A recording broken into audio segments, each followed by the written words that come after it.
Welcome to the Filmed Live Musicals podcast, a podcast about stage musicals that have been legally filmed and publicly distributed. The Filmed Live Musicals website contains information on nearly 200 musicals that have been captured live. Check it out at filmedlivemusicals.com. And now, on with the show. Welcome to episode 40 of the Filmed Live Musicals podcast. I'm your host, Louisa Lyons, and my guest today is Kayla Capone Kasper, performer, creator, and teacher. Regionally, Kayla has appeared in The Marvelous Wondrettes, The Hunchback of Notre Dame, A Gentleman's Guide to Love and Murder, and Company, to name just a few of her extensive credits. During the pandemic, Kayla appeared in Laura Benanti's Sunshine Songs concert, and in March 2022, Kayla debuted her delightful one-woman show, Becoming Benanti, The Role of a Lifetime, which was live-streamed from the Green Room 42 in New York City. Welcome, Kayla. Thank you. Thank you, Lisa. Thanks for having me. It's my pleasure. So to start us off with, what made you fall in love with musical theater? Oh, probably seeing the musical movies as a kid were, I think, my first experiences. The Sound of Music, West Side Story, and just singing along, standing on my fireplace, thinking I'm Julie Andrews. Yeah. Beautiful. Do you have a particular favorite of those movie musicals that you Oh, still love to put on every now and then? well, those two, I would say those are probably the most formative and the ones that come to mind first. And they're vastly different. So they're pretty neck and neck for different reasons.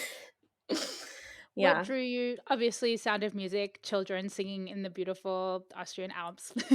What isn't there to Yes. love? Julie Andrews, like you said. Yeah. But what's something about each of them that makes your heart sing? What that draws you to them?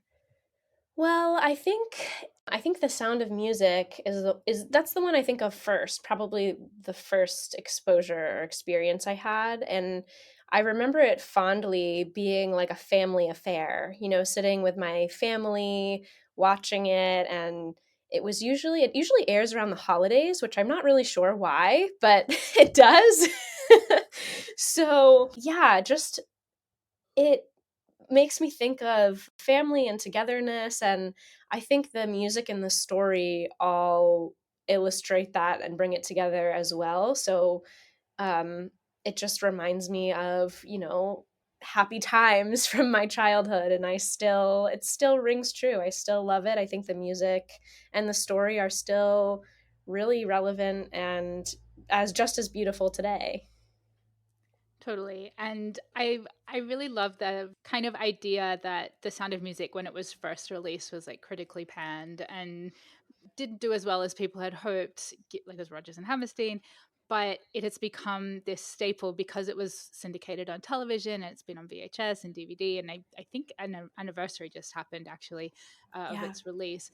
And it has become like beloved by millions of people around the world, and not just from the time that it was released, but like generations afterwards have grown to love it too.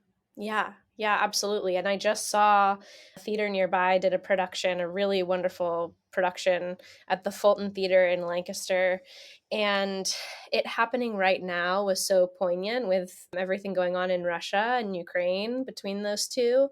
And they really dedicated their performance to the people of Ukraine. And it was just amazing and really moving to see that in the year 2022 that there's still hatred and discrimination and people that stand against it, and that music can be a part of that and part of healing for people. So it's still, like I said, it still rings true today. Mm, very, very much so. And speaking of today, how about West Side Story? Did you Hmm. see the remake? Oh yes, yes, I loved it. I loved it. Yeah, another story that, again, it was, when, I don't know, when did it come out, do you know? The original Yeah, or the new one? the original. Like The 60 60s, yeah. something, 61 maybe? Yeah, so that's oh my gosh, what, 80 years ago now? Which is crazy to think of. Not quite that. Wait, No, what am I saying? 60? 60? 60. 60 years? Oh my god. I can do math. I'm like, that doesn't make sense. My parents are not 80. Yeah, but it was a powerful story then, and of course, like the story of Romeo and Juliet is a timeless tale, but I think West Side Story took it to a different new level that was really relatable to what people of different cultures and discrimination that they face, and that's still unfortunately an issue today.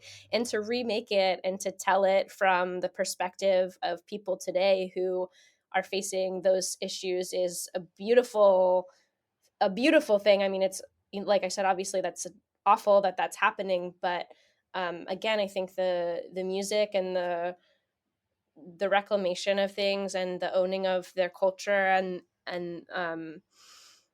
their music, and it's beautiful that that happens again right now. Again and again and over and over. Yeah. Hmm. Going back quickly to The Sound of Music, have you ever played Maria? Not yet. Not yet. That's the key word. Yes, I've been in several times, but not yet. One day you shall, keep following in your trajectory of playing roles that have also been played by Laura Benanti. Yes, yes.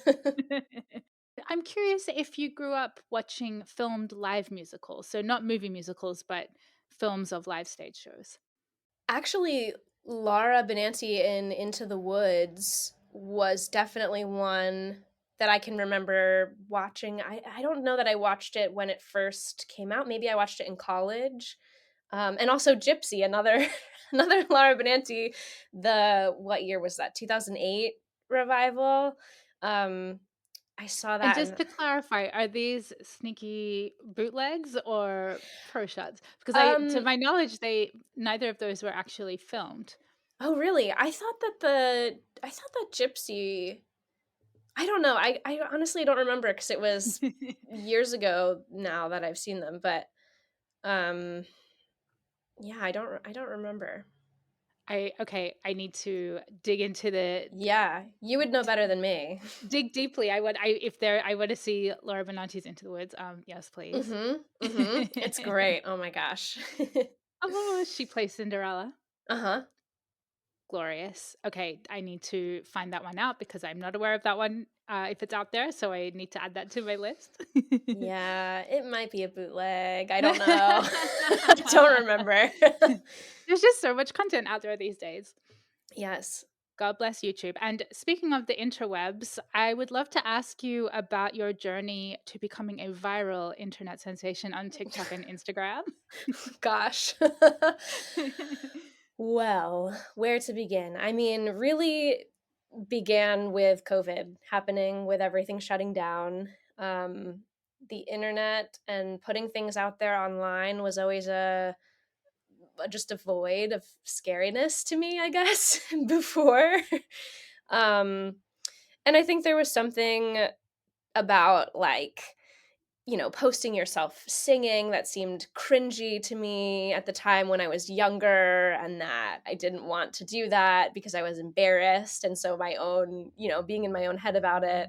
But as the pandemic continued and continues, I teach voice. And the first thing that the big virtual leap was teaching online because I only taught in person lessons before the pandemic hit. And then realized very gratefully that I can continue to do my job online, which is amazing. A lot of people couldn't say that. A lot of people, unfortunately, lost jobs. So I learned how to do that, figured it out, and graciously, all my students transitioned with me and figured it out too. And here we are, 2 years later, still there. And I mean, this is jumping ahead a little bit, but now I have students. I've worked with the student in Malaysia, Uruguay, like around the world, really. And I have some consistently across the country. So the accessibility for it really opened my eyes in a lot of ways in that regard. But through all of that, my students were the ones that really were egging me on to post things online, especially through TikTok, which was just bursting um, at the beginning of the pandemic when people were, I think, turning to video and live stream and those things for entertainment since we couldn't see things in person anymore. And yeah, these things always existed, but now it was sort of the only option. So a lot of people um, pivoted and used their creativity in different ways. And I watched a lot of people first and observed really incredible artists doing amazing things and thought, well, you know what? It's not cringy when they do it. It's awesome. So, what am I so afraid of? I don't know. I guess I'll give my hand at it. And for me too, figuring out what I want that to be was a journey of itself. Because I am a performer and I also teach voice. And there's a lot of different content out there and a lot of avenues you could go down. But for me, I decided what I really want to put out there is just kind of being a person over a performer and showing the work that goes into things, the things behind the scenes, practice, rejection, fears and doubts, all of those things that go into it. And I guess a lot of people can relate to that because those are the things that people have been drawn to that I post. So, yeah. And so refreshing because so often what we see on social media is the glossy, successful side of things. And so I think perhaps what drew people to your content is that it was real and it wasn't just the glossy, happy, look at me being amazing, successful. This is also, here's the hard work I have to put behind that in order to get there. Yeah, and I think too, my story is not really the traditional quote unquote story. I don't know that that even exists anymore, but like I didn't get a BFA. I didn't go to school in 4 years. I didn't even start pursuing theater until after college in my mid 20s. So, Mm. um What were you studying first? Like so you fell in love with theater as a young person, and then what mhm. was your trajectory after that? So I did absolutely, and I did, my high school productions and some community theater a little bit, but I didn't I didn't grow up poor, but I we didn't have means to do voice lessons or things like that, and in the community that I was in, it wasn't really it wasn't really a thing, I guess. There weren't many examples of that, and so I think that's actually part of what drew me to things that were filmed or live because I didn't or filmed live or recorded because I didn't have in-person examples of that. So I turned Mm. to movies or things that were recorded. Um, and yeah, so I didn't have a voice lesson. I just loved to sing. I really had no idea what I was doing. I actually, in high school, I didn't get cast in I was in the ensemble every year, which is great. There's nothing wrong with the ensemble, but I just had no idea what I was doing. I mean, in my auditions, I would stand there with my music in front of my face and just sing it because I didn't know you were supposed to act or do things or have it memorized. No one ever told me. Um, so my voice has sort of always lent itself to sounding classical and not because of any training. It's I mean, maybe because I watched Julie Andrews, but I sort of imitated things. And that's just where it sort of sat and lived. And I thought what that meant was that I'd have to do opera. And Hmm. so, also, most training programs, if you're studying voice specifically, if you're not doing theater, they are classically based, so you'll be classically trained in voice. So that's what I thought. I thought I was going to go into opera. But yeah, doing that in college, it was great. I got great training, but it was also just stand in the nook of the piano and sing beautifully. And there was not much else to it. And So you I, studied music in as your yes, undergrad? I did. I did. I studied music. I got my BA in music voice performance. Mm. And I worked with a wonderful teacher and it was great. But it wasn't until afterwards, really, that I connected with a voice teacher who did musical theater. and introduced the idea of cross training or doing other things with their voice, and that you have abilities to make other sounds and you don't just have to do one thing. Um, which was mind blowing to me, really eye opening. But the thing that really um, changed things for me was learning how to not be perfect, I guess, which was very difficult when your training is focused just on beautiful, perfect, essentially singing. So to learn that the story is more important and how to let go of the perfection and all of that and be present. And it's funny because now that is so much of what I do and what I post about and what I talk about, because it was so freeing for me to learn that for myself as I went, was going through adolescence thinking I had to be perfect. Mm. So if you weren't like exposed to lessons or didn't have access to lessons and things like that, Mm-mm. what led you to applying even for a BFA in voice performance at a college level? I knew I wanted to do music. Like, I knew I wanted to sing. I loved singing. I loved performing, even though I didn't quite know what I was doing. I just knew that I had to be doing it. And I got great feedback from people. But yeah, at this point, I think it was still dial up internet. So I literally sat down at my computer and it was like, doo doo doo. Beep, beep, beep, beep, Ba-ding, ba-ding. beep. And I typed into, probably not Google, it was probably like Yahoo or Ask Jeeves or Or something. Ask Jeeves, yeah. I typed in how to audition, and I learned, I had 2 songs that I learned. I had to do one in a foreign language, so my choir teacher helped me a little bit with, I'd sang a German song, I remember. One in English, one in German. And we sang some foreign language in choir, so she helped me a little bit with some of the pronunciation, but like I just practiced in my room or after school, like in the choir room, and somehow got in somewhere. Where did you go to school? Lebanon Valley College and here in Pennsylvania. I love that story. That it makes everything that has happened since even all the more special. It's Yeah. just it's so wonderful. And how you've been able to become a light for those kids that are now with their very fast broadband internet typing into Google how to audition. How do I do that? And you are now a resource for people like yourself. So I think that's really, really beautiful. Yeah, I think that was even a motivation for me as I was young too.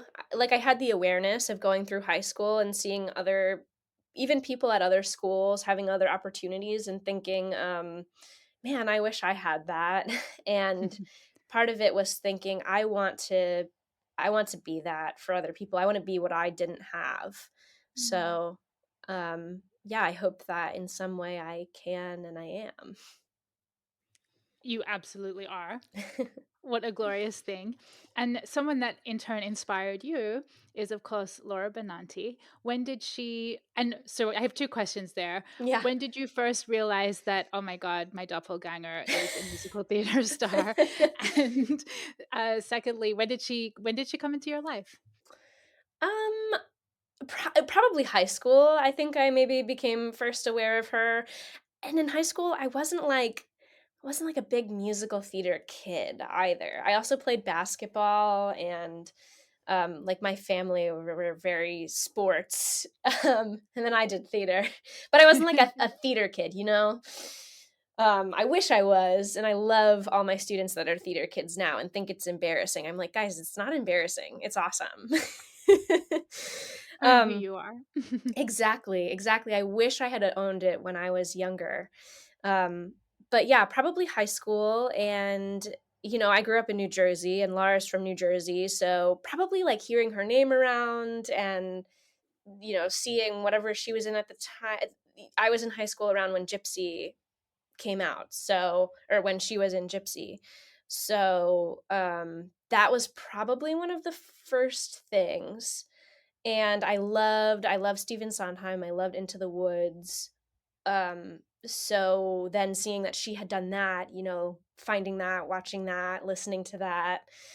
And I guess I thought about how we looked alike a little bit, but it didn't cross my mind that much. I mean, brown hair, brown curly if you have brown curly hair and light eyes, you're told you look like everyone who also has brown curly hair and light eyes. Um, but yeah, I think I was in general drawn to anyone that had a soprano voice because it's not as common in musical theater, and seeing someone that did that in theater specifically was like, "Oh, maybe I can do that too. I don't just have to do opera. I can do the thing that I really love, which is theater." So, um seeing her, from New Jersey, from similar place and background was wonderful. And then, yeah, years later, actually connecting and being friends is wild. No. So let's fast forward to that time Yeah. with does it start with the Sunshine songs during the pandemic? Yeah, so I think that was one of the first things. It was sort of a combination of that and TikTok because anytime I posted a video singing something or doing something, I mean, and it happens today. Every day there's a comment. You look like Lara Benanti. You remind me of Lara Benanti. It was Did you know? constant. Yeah, I have like probably thousands of comments saying that, That's hysterical. which is great. I mean, yeah, it's great. I like I said, I'd never thought about it really that much before, but now I do. Oh, that's funny. Yes. So for Yeah. folks who don't know, can you explain what are the Sunshine Songs and what was the Yes. Sunshine Songs concert? Mhm. So Laura, her mother is a voice teacher, and I think Laura actually talks about, with COVID, she and her husband and her daughter, they moved in with her parents during COVID, moved out of the city back into New Jersey into her parents' home for the short time it was supposed to be. And Yeah, it's just gonna be 2 weeks, and then we'll be right back to work. right, right. Um 2 years later. gosh, yeah. Yeah. I think she's moved into her own place now, but but um, so her mother's a voice teacher, and she talked about witnessing her mother having students who were devastated that their high school musicals were canceled, and that it was just heartbreaking to watch her mother being so sad for her students and watching the students being so upset. And this was happening across the country. And being the wonderful philanthropist person that she is, she was like, I want to do something about this. And she posted a video to social media saying, hey, high school theater kids, college theater kids, I know your shows are canceled, and that really sucks because for me, my High School Musical was my lifeline. Like, that was my saving grace, my safe space. And I'm so sorry you can't perform, but I want to hear you perform. I want to be your audience. I want to see you and hear you. So please post yourself singing your role, singing something, anything, and I will watch. And she did, and it went crazy. I mean, I think it went well beyond what she ever expected, with thousands and thousands of submissions. And I saw it, and I was vocal directing a high school production of Heathers at the time, and our show was canceled the day before Tech Week, so a Hmm. week before the show was opening. Um, and I started posting my students, clips of them, clips of students in my studio, because I also have my private studio, so just students in musicals all around the area that were canceled. And Laura saw, and she commented on every single video, which is, I mean, she said she'd watch them, and she did. She really did. And it was just such a neat thing for them, to have a person like Laura acknowledge their work. And it was just a glimmer of sunshine, like she said, sunshine songs during that time. So yeah, and then she took it a step further and made it a concert, which was really amazing. Just so beautiful. And you were able to be a part of that concert? Yeah, so I think that she did 5 concerts in total, and they were all live streamed, and they're still available now, they're still up on YouTube, but they were live streamed and she partnered with different organizations to send them into nursing homes, hospitals, places wherever there were people in isolation, children or senior citizens or anyone really. Um, yeah, to bring them some music and sunshine during this time. And so, yeah, she sent me a message. She reached out to me and asked if I would sing for one of them. And I sent in my video and I sang oh, I sang from the Music Man. What did I sing? Till There Was You. Beautiful. And my grandparents watched, and yeah, it was wonderful. And Laura told me her daughter thought I was her when I was singing. So there it is again. You can't get higher praise than how old is Laura's daughter? Like 3 or 4? I think Tiny? she was then, yeah. It's like those videos you see of, kids with, a dad or a mom who's a twin, and the twin shows up and the kid does a double take. Yeah. Yes. I love those, they're so cute. So how did your gorgeous one-woman show Becoming Benanti become a thing? You know, it's a combination of all of this, like a culmination of everything. Because you watched the show, it's not just about the things that Laura and I share in common or looking alike. It really is my life story, and hers is intertwined in there as well. And there are a lot of things we have in common, um, including, I guess, what we look like. But I think more importantly, what we share in common and why we connect and why we have become friends is because of the values that we share. And um, I wanted to make this show sort of as a tribute to her, I guess, and who she is. And um, she's been a great influence in my life lately and has been really encouraging and helpful over the past couple years. Um, and also just put out there, that you can do I don't this sounds so cheesy. You can do anything. Like, it's so corny. But, yeah, the show was born out of, like, I'm billed as a viral TikTok star, and I don't consider myself that, I guess. But, that's simply because I started posting videos of what I connected with and people resonated with it. And it wasn't because of trying to be anything, which I did do for a long time, a lot of my youth. I was really trying, thinking I had to be a certain thing or fit into a certain mold.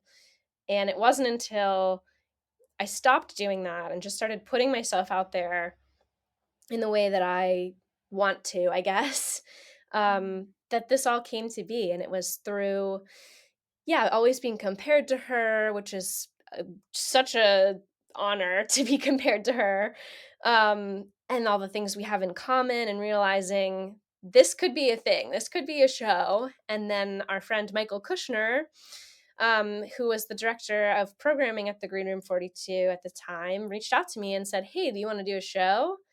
And I had kind of had this in my head, this vision of doing this, and yeah, and it came to be pretty quickly. Though it So was a when did you drawn out start process, it came to be quickly. when did you start writing after that initial kind of seed of an idea? Well, so he reached out to me in December and gave me a date of January. And so it was like a month. And There's I was nothing like, like a deadline to get it done. okay, we can do this. Yeah, and I had a lot of it in my head already, and even some things written down that I'd thought about, because it listen, the comments about the comparison had gotten so rampant that it was comical that I would screenshot them, and I have an album saved on my phone, a folder of these comments saying I look like Laura Benanti, because I'm like, this is a bit or something. It can be used for something somewhere. So there were ideas there. And so a lot of the writing happened in December, but then everything with Omicron spiked, and it was because I'm in Pennsylvania, so it was just difficult for me to get into the city and to feel safe and to rehearse with my accompanist, and she'd been exposed to COVID, and I was like, "Hey, do you think we can move it? I don't think it's gonna happen. I can't get in there and rehearse." And so then we moved it to March. And then there was more time. But really the bulk of the writing happened in that first month, and the last, the months following it were sort of polishing and tying up loose ends and really bringing it all together.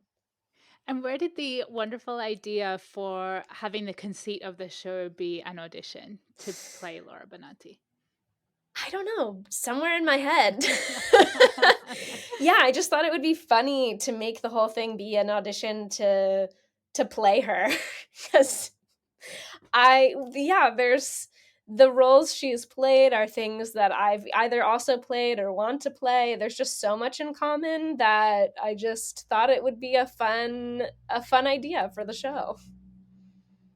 It works so well, and it makes it, as you've described previously, that the show is not just a cabaret. It's a show.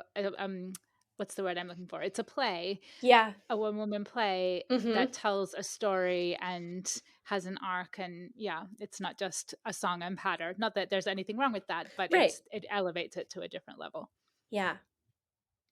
Um, when through Michael Kushner, the wonderful multi hyphenate host and photographer and all round great person, when did the idea of streaming the show come into the conversation? So the green room has always offered streaming. That was part of my offer package. I think there was like a not a large fee for me to pay, perfectly reasonable to make streaming available. And I was going to do that no matter what. But then when everything happened with Omicron, they decided they were going to offer streaming for every single show. No fees, no nothing, just no matter what. And they're still doing that. I don't know how long they will do that for, but I think it's wonderful. I hope they keep doing it. They've got such an Mhm. amazing program of stuff. I'm always every week there. I have several things from Yeah. their calendar in my newsletter because there's just so, and it's a lot of musical theater stuff and a really interesting, unique artist too. It's not the kind of mainstream. Yes. Yeah. And how much did you, or how much involvement did you have in how it was filmed, or was that something that the Green Room just takes care of? They took care of it. They I also had it filmed for myself to be archived, and so I worked with a videographer, famous in New York. They those are You can watch all of the songs from my show on their channel, except for the one where I announced my pregnancy. I put that on my channel.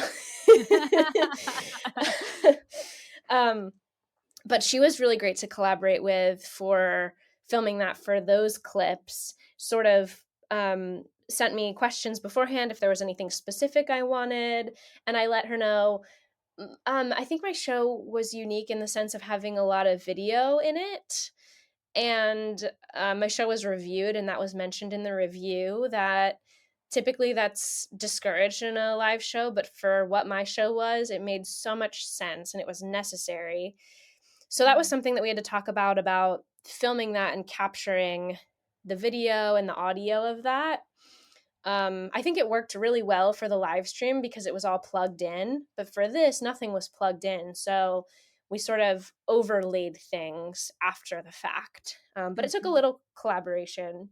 But the live stream, the green room, really took care of everything. And we talked about things a little bit in the rehearsal, but really, they just did it and nailed it. That's so cool. And I wish more theaters had that set up available and had it built into hiring the theater. Yeah, I agree. What was the response to the live stream? Great. I mean, I had no idea what it looked like, and I was able to watch it after the fact. But I was just so grateful because I'm not in New York City. I do have a community and lots of friends in New York, but I grew up in New Jersey. I'm currently in Pennsylvania. I work with people across the country. So I have people kind of everywhere and people interested in watching. Family, that couldn't make it in and things like that. So to be able to watch it live, and from what I understand, there weren't any issues with the stream, was just wonderful, and people were really, really thrilled and grateful that it was available that way, and so was I. And I'm not sure if the Green Room 42 does this for all their streamed events, but for this particular event, they made it available if you had purchased a ticket for 24 hours or 48 hours. I can't remember what it was now, but they made it available afterwards, which Hmm. I loved because the night of the live stream, I happened to be somewhere that had terrible internet. And so it kept glitching. And I was like, no, but I was able to watch it afterwards, which I was so grateful that I could, because it was just so delightful and so much fun, and there were so many wonderful elements to it that I'm just so grateful that I could see it even though I couldn't be in there in person. Yeah. Yeah, thank you. I'm so glad you watched. Of course, of course. And we have to talk about, you just mentioned Laura Benanti announcing your pregnancy, which was Yes. the most amazing moment of the show. Oh my gosh. So that was not a part of the initial plan for the show. um so before she announced it, actually, this was part of the plan. I had this idea of her sort of like calling in and saying like, or sending a cease and desist that she's going to sue me, Hysterical. or like, something for impersonating her. So that was always part of the plan. But then I found out I was pregnant at the end of January and was like, oh my God. um, and so, oh man, so crazy. And the way that Laura and I are connected is truly wild. But the day before I found out I was pregnant, I found out that I booked the role of Amalia in She Loves Me, which Laura has played. And Laura played the role when she was pregnant. Oh my gosh. And that one I have watched because it's available on Yes, and it PBS. was, in fact, one of the first Broadway musicals to be live streamed, Yes. and with one of my favorite performances of Vanilla Ice Cream ever, where she drops the ice cream. Yes. I'm so glad that was captured. I have watched that so many times. So many times. Um so yeah, I found out I was pregnant and I was going to be playing this role that Laura had not only had Laura played, but that she'd played it pregnant. It was like, That's well, just crazy. this should tie into the show because man, what a wild, wild thing to have in common. You couldn't write that, like, it doesn't No. sound real, like, if No. you put that in a script, they'd be like, "A little too much," but Right. it's real life, it's even better. Right. So, yeah, so I reached out to her and she had already asked about if she actually asked me if I wanted her to record anything for the show, which is amazing. Um but yeah, so the plan was always that video, and then I reached out again and was like, "Hey, so a little change actually. We can keep that video, but also would you like to be a part of announcing my pregnancy?" And she was like, "Oh my god. Oh my god. This is crazy. I can't believe this." Like could not believe it. She I'm was like, getting "I'm emotional dead." all over again. She's literally was like, "I'm dying." uh and was very, very on board. And yeah, so my idea was to have her, and I gave her like very loose thoughts and just told her to run with it and do whatever she wanted, and it was perfect and hilarious. But my idea for that was, that I'm playing Amalia and she loves me, and if she could give me some advice because she's done it, but the advice would actually be about doing it pregnant. And that's how I announced it to the world. And it's such a beautiful moment, and it leads into that gorgeous rendition of Everything Changes from Oh. Waitress, where you're bawling your eyes out, the audience is crying. We can picture your family around the country bawling their eyes out. Yeah. Yeah. I didn't know if I would get through that. Like, every time we rehearsed it, I just cried. I was like, "Guys, I don't know. I don't know." And that was, an addition also that wasn't initially in the original show. Mm. But it just felt it was tricky because obviously that sways from Laura's canon of things she's done, but it doesn't because she's a mother who performs. So it is part of her canon and story as well, which is what I wanted the show to be. I didn't want it just to be Rose, Laura's done, but like I said before, about her life and my life as well. So that included a few other songs. And that speaks to, again, this idea of authenticity and being true to who you are and being true to the moment that you're in. I I think that's just it's so beautiful, and I'm all choked up thinking about it again. It was just such a glorious moment in the show and a glorious moment in your life, and Yeah, congratulations again. It's so exciting. thank you. Of course. So will we see Becoming Benanti again? Will it make a reprise? I I have no idea. I really don't know. I think that it will in some way. I don't know. Well, it'll have to be a little different because you can kind of only announce your pregnancy once. um, but yeah, and I would love to do something with Laura one day too. So Mm. I don't know. I don't know what that will be. Whether it will be something different or a new version of the show, but I hope so. I hope so too. Yeah. What would you say to other artists who are hesitant about putting themselves online in general or streaming their work? Uh, well, I have to just think about it for myself and understand the hesitancy because when you put something online, it sort of is forever, and so that can feel scary. Um, but at the same time, when you think about today's day and age where we're consuming things all the time, it's not much different than seeing a performance. Someone will watch it once or a few times and probably move on. So it's the same idea of holding on to fears about performing in general, and letting go of that and realizing that um, by putting things online, you have the complete control of it and you can do whatever you want. There's no rules, there's no gatekeepers, there's no nothing. You can just be whatever and do whatever you want.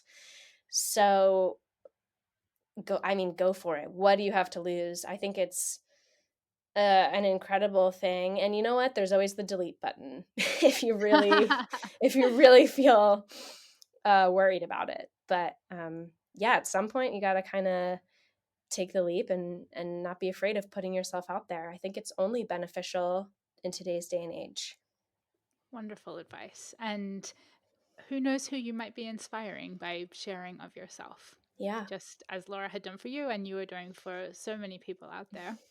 So, I have several questions that I ask all my guests. You don't need to think about it too much. Whatever comes to mind is good. There are no wrong answers. Okay. And I think I know the answer to the first question already, but I'm going to ask it anyway. Okay. What is your favorite musical? Oh gosh. Okay. This is so hard for me to answer because I have like so many and they're all for different reasons, but I think like all-time favorite is probably Into the Woods. Why does Into the Woods rise to the top? The story, I sang two songs from Into the Woods in my show actually. Um and the commentary on life and motherhood and everything about it is just so beautiful, and the music, and yeah, just everything. I'm totally with you. It's one of the most glorious shows ever made. Yeah. Do you have a favorite filmed live musical? Hmm. Probably She Loves Me. Hmm. Yeah. Love it. Uh, a filmed live musical is not quite a stage show and it's not quite a movie. So, what Mhm. should we call it? Hmm. Filmed live musical. I, I don't know. I don't think you could come up with a better name, I guess. Why, thank you. Yeah, yeah, you nailed it. Yes. Where do you stand on bootlegs? Mm, okay. I think that theater should be accessible to anyone and everyone, anywhere, everywhere, at all times, and that artists should be paid for their work. I think all of these things ring true. Um, but at the same time, it's not available everywhere and anywhere, and not everyone has the means of accessing it. So, if there's a bootleg of someone who filmed in the back row of Wicked and no one saw their camera, didn't disturb the performers, and it's the only thing that a little boy in Missouri can see, then I love it for that reason. But um, I think that filming them professionally and having the control and everyone's permissions and all of those things are vastly important, and that should exist for every single show. And so it's a difficult conversation, I think, because it doesn't currently. And so I understand why bootlegs exist, and I've watched bootlegs, and sometimes it's the only way I can experience a show. um, I wish it wasn't, and I think that it will change. I think it is changing. I think it's becoming more accessible. But yeah, that's my long-winded answer of But a great complexities. answer. Very, very considerate about the complexities because it is a very complex issue. Hmm. What stage musicals do you wish had been filmed? All of them. I really think that. I think that every performance, every show exists for a reason, and that there is going to be at least one person that would connect to it and should be able to see it. I always think of that line, I'd rather be nine people's favorite thing than 100 people's Definitely. favorite thing. Like, if there was nine people, it's going to change their life. Totally. Absolutely. What would you like to see filmed, or what stage musicals would you like to see filmed in the future? Hmm. Um, I think there's really exciting new things happening. I think Hadestown is a really revolutionary show that's still whirling on the wheels of success, and I haven't been able to see it, and I would love to see it. So I would love a pro shot of that. I think, like I said, I think all things should be available in the future.